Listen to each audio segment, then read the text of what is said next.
लग जाते हैं कि हमें पैसे दे दो, तब ये लोग 20 रुपए देते हैं और उस दौरान इन लोगों की बहस हो जाती है। अब बहस हो जाती है तो ये 3 लड़के क्या करते हैं, जो इजरायली औरत के साथ में 3 मेल फ्रेंड्स होते हैं ना, इन लोगों को ये धकेल देते हैं नहर में, और जो 2 औरतें हैं इनके साथ में गैंगरेप करते हैं। नहर में जो 3 मेल फ्रेंड्स को इन लोगों ने धकेल दिया होता है, उसमें से 2 मेल फ्रेंड्स आते हैं, जो 2 औरतें हैं उनको संभालते हैं, और जो तीसरा बंदा जो नहर में फंसा होता है उसकी छानबीन करना स्टार्ट कर देती है। तब पुलिस वालों को तीसरे बंदे की डेड बॉडी मिलती है। अब पुलिस जो है इनके खिलाफ में मर्डर का केस, गैंगरेप का केस, एक्सटॉर्शन का, रॉबरी का केस दर्ज कर देती है। अब बात यह है कि नेशनल क्राइम ब्यूरो के डेटा के हिसाब से 2021 में 37,000 जितने रेप्स कमिट हुए थे, जो ऑन पेपर रिकॉर्ड हुए थे।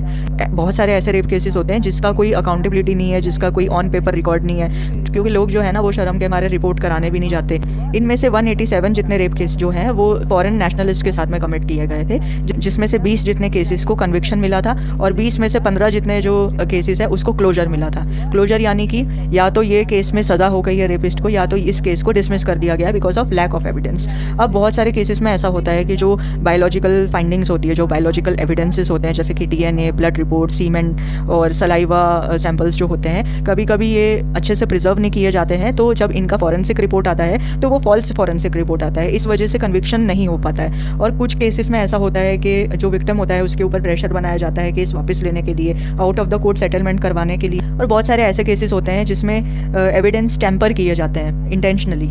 तो ये सारी चीज़ें जो है ना, इस वजह से कन्विक्शन नहीं हो पाता है, मतलब सज़ा नहीं हो पाती है। तो ये सारी चीज़ें जो है ना वो क्रिमिनल्स को और ज़्यादा बूस्टअप करती है और बढ़ावा देती है कि ये लोग इस तरीके का क्राइम कमिट कर सके। क्योंकि हमारे देश में इतने सारे रेप केसेस अभी भी पेंडिंग है जिसका कोई हिसाब किताब नहीं है। वो कोर्ट की हियरिंग चलती जा रही है, जिसमें सबसे ज़्यादा जो एब्यूज़ है ना वो विक्टिम को ही झेलना पड़ता है। बहुत सारे केसेस में तो विक्टिम ब्लेमिंग की जाती है, क्वेश्चन किया जाता है कि तुम इतने रात को क्यों गई थी, या तुम दिन में यहाँ पे क्या कर रही थी, या तो फिर तुम यहाँ पे क्यों घूमने गई थी, किसके साथ घूमने गई थी। इस तरीके के सवाल पूछे जाते हैं और बहुत ही भद्दे सवाल पूछे जाते हैं, जैसे कि रेप कैसे हुआ, पूरा जो क्राइम सीन है उसको पूरा रिपीट करके विक्टिम को बताना पड़ता है और मल्टीपल टाइम्स बताना पड़ता है। तो ये सारी चीज़ें जो है ना ये जो क्रिमिनल्स हैं उनको बढ़ावा देती है। बीजेपी के जो एक मिनिस्टर है अरविंद बहलाट, उन्होंने अपने बयान में ये बोला है, जो कर्नाटका गवर्नमेंट है वो तो खुद इतनी ज़्यादा करप्ट है कि उन लोगों ने करप्ट ऑफिशियल्स को हायर किया है जो बहुत ज़्यादा इनकम्पिटेंट है, जिनसे कोई काम नहीं होता, और वो गलत टाइप के लोगों को हायर कर देते हैं और उनके नाक के नीचे ड्रग के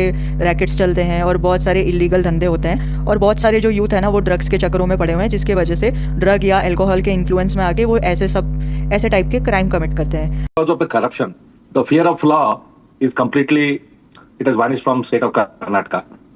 All the police postings, whether the constable or the senior police officer, these transfers are made by taking money, by taking bribe. The officers, once they join, their only job is to make money.